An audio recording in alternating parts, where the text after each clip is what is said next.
Now you're filming? Now I'm filming. Figured it out. But the cat is licking my leg. That's interesting. I'm Kristen Wiley. I help run Kentucky Reptile Zoo. So I decided not to read a book that is something that got me interested to begin with, but instead I'm reading a book that has helped me to get re-interested. And I met Kate just a couple months ago, and I knew she'd written a book, but I'm ashamed to say I hadn't read it yet. It was just a book in a list of books I meant to read.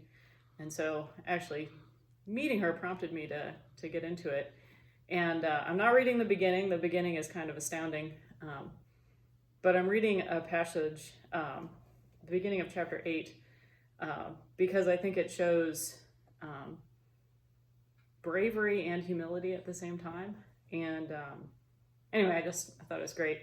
There is one bad word, so fair warning. So anyway, I guess I should show you the book too.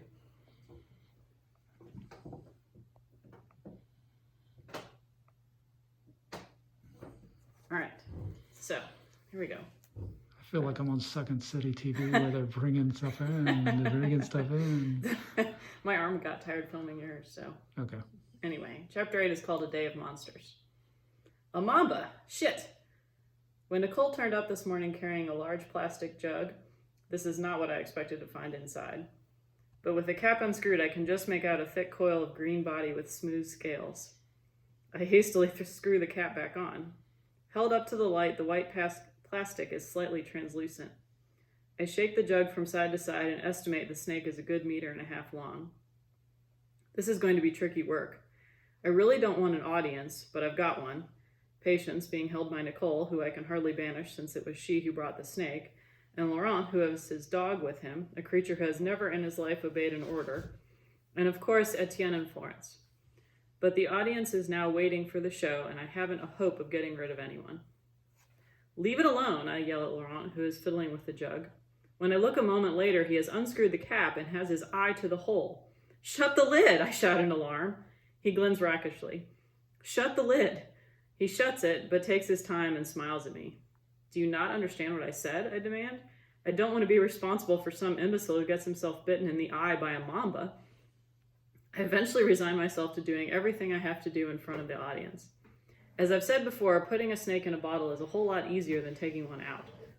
I soak a piece of cheesecloth and chloroform and drop it into the jug with the snake.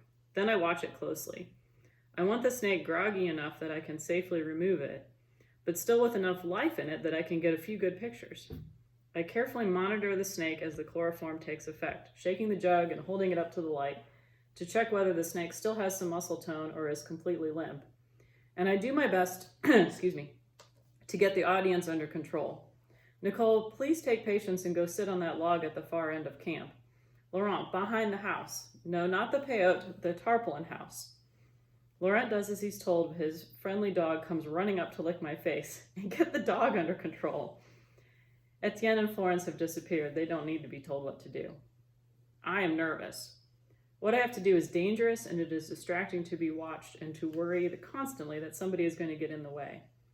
The snake is limp, and I want to take it out of the jug soon so that it will wake up a bit when it gets some fresh air in its lungs and I can get some good pictures. I'm going to have to be handling the snake, trying to keep it where I want it by using the snake hook, while trying simultaneously to get good photos of it. And then, of course, I have to get it back in the jug before it becomes really lively. I shake the jug again to make sure the snake still has no muscle tone. I unscrew the cap and set to work gently shaking the jug on its side in an effort to get a hold of a coil with the hemostat. Finally, I have dragged the whole limp snake out of the jug. All around me, the audience is watching wide-eyed. Then I see the snake's face. I look again, and again at that unmistakable sunken-eyed head. It is not a mamba after all, but Semnophis, a large, relatively harmless, semi-venomous green tree snake. Embarrassed, I convey this news to the audience. This is one reason I don't like having audiences for this kind of job. I am an idiot, I reflect.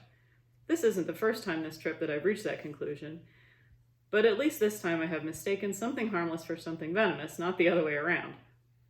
There is still a gasp from the audience as I pick up the limp snake and sit with it until it starts to come around. When it does, I take a series of pictures of it before returning it to the plastic jug and the chloroform. By this time, everyone else has long since lost interest. Semnophis is actually a much more interesting snake scientifically than a mamba. Mambas have already been quite well studied, but there's still disagreement on how many species of Semnophis actually exist.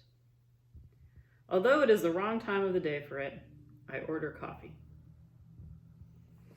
So I'm going to stop there because I don't want to give away too much of the story, but I would encourage anyone who's interested.